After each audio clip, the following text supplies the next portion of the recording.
Hello my dear friends, and welcome back to another Star Wars news update. Tomorrow is May the 4th, Star Wars Day, and while we should not get our hopes up too much, the official Star Wars Twitter account have teased that they do have a thing or two planned. We know for sure that we're going to get the Disney gallery for the Book of Boba Fett, but hopefully we do get a few other things too. Maybe a final Kenobi trailer, some announcements, or something else. But based on last year my dear friends, in order to not be disappointed, I would say don't get too hyped, but you never know, fingers crossed. But in today's video my dear friends, we're going to be discussing something very different. Something that came up in recent days and I thought it'd be worth discussing on a slow news day like today. Star Wars seem to have confirmed that the male Rancor from Return of the Jedi called Pateesa is somehow the same as the female Rancor from the Bad Batch called Muchi. This is all very confusing, but I'm going to try and break it all down. So this all originated when players of LEGO Star Wars The Skywalker Saga noticed that in the character description for Malakili, the Rancor Keeper,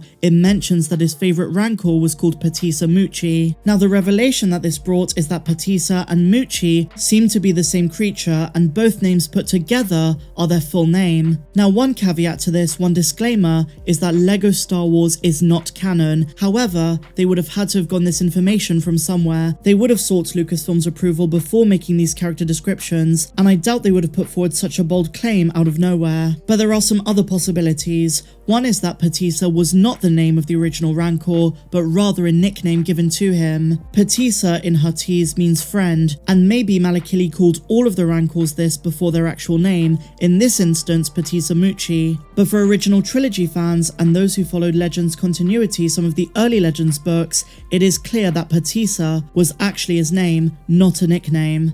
Now, if it does turn out that these two Rancors are the same, it's a tough thing to accept as Bad Batch fans, that ultimately she's going to lose her life to Luke Skywalker. Now, while things are a bit up in the air about this subject, we might get an official answer sooner than we think. Not only is the Bad Batch Season 2 coming later this year, but at Star Wars Celebration at the end of this month, there is a panel called Behind the Scenes Creatures of Return of the Jedi. If they're going to canonically retcon Pateesa to be Pateesa Muchi, then that would be a good place to announce it. The synopsis for the panel is as follows. Movie monster fans won't want to miss this in-depth exploration of Return of the Jedi's aliens. Join special guest and Episode 6 creature maker Kirk Thatcher, along with FX artist Tom Spina, Amy Ratcliffe, and Jason and Gabe from Blast Point's podcast as they turn their keen eyes towards the throne room of Jabba the Hutt and the wondrous creatures of Return of the Jedi, with a showcase of rare images and stories from the making of the film. And inevitably, when you're talking about creatures from Return of the Jedi, the Rancor will come up in conversation. Another glaring problem that fans pointed out is that Pateesa was distinctly male and Muchi is female. Although a retcon of this would not be the wildest thing in the world.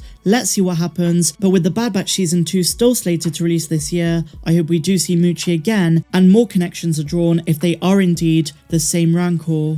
Let me know your thoughts of this in the comments down below. And so now my dear friends, let's talk about Ewan McGregor and the Obi-Wan Kenobi series. Ewan came out and said that he's ready for more Star Wars. In other words, after the Kenobi show, he is willing to reprise the role again, maybe in a different Disney Plus series. The other day we spoke about Deborah Chow's comments when she said even though this is a limited series, it's not out of the realm of possibility that they do continue this in some sort of spin-off. And in my opinion, if you've got Ewan McGregor active and willing, it's a waste to not use him. Well, in a recent interview, he came out and said that he's totally willing to reprise the role again. Speaking with Total Film via Games Radar, the actor said the following: "If we were to get an opportunity to do it again, I'd be totally up for that. Here I go again, it's like me knocking at Disney's door again." And he spoke very praisingly about the project as a whole, saying, quote, "It was nice to come back, and that he got as much as, if not more, out of this experience than he did across the entirety of the prequel trilogy." And he's been very vocal about the fact he prefers the volume to using blue screens. So here's the question: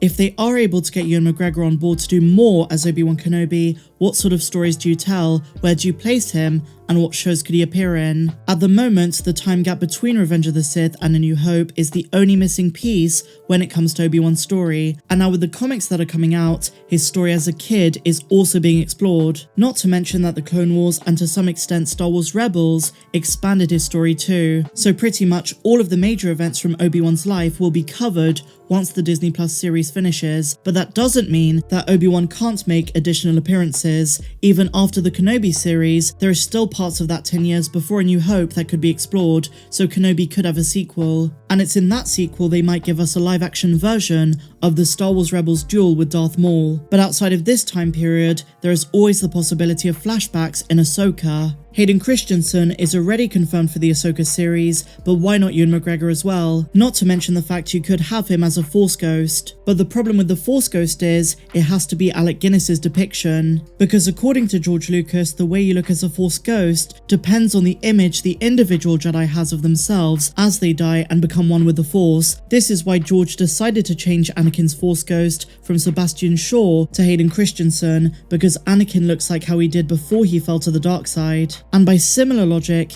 it makes no sense to change Alec Guinness's depiction to Ewan McGregor, as Obi-Wan died old as Guinness's version, still a Jedi. This is all from George Lucas himself, but given how beloved Ewan McGregor is as Obi-Wan Kenobi, I'm sure a lot of fans would have no issue whatsoever if they decided to change this. But in either case, my dear friends, if the Ahsoka series is going to give us flashbacks to Anakin Skywalker, then why not have the trio in flashbacks to the Clone Wars and bring Ewan McGregor in for Clone Wars era Obi-Wan? That would be absolutely insane. Aside from these shows, there is a chance he appears 5 years after the events of the Obi-Wan Kenobi series in Andor. If he's going to be helping Princess Leia and Bail Organa in his own show, then he might play a small part in the rebellion plot in Andor. Some leakers are very unsure about this possibility though, and I've seen some people say it's very far-fetched, while on the other hand, there have been numerous rumours that McGregor did film some scenes for the Cassian show. Whatever the case may be, my dear Mandalorians, this is not the last time we've seen Ewan McGregor as Obi-Wan, and you might argue that they need to maximise his use while he's still passionate, able and willing. His dedication in lightsaber training, even in the prequels, was admirable and outstanding. And we all absolutely love him. Him appearing in the Ahsoka series, in my opinion, is an absolute no-brainer, and something which I imagine they have in mind, considering they are bringing back Hayden. And we assume it's going to be as a Force ghost, but could also be flashbacks to Anakin and of course, Darth Vader. The other day I spoke about the possibility of us seeing a live-action version of the iconic Rebels duel in Twilight of the Apprentice. But let me know your thoughts of this in the comments down below. Which shows do you think Ewan should appear in after Kenobi? Or maybe do you think he shouldn't? I'd love to hear all of your thoughts, so share them in the comments. If you enjoyed this video, my dear friends, please be sure to give me a big fat thumbs up. Subscribe to the channel if you're new, and a massive welcome if you are. And if you want more videos not found here on YouTube, then please be sure to click that link down there in the description. But until the next one, guys, may the Force be with you always. I'm Star Wars Meg. Have a good one.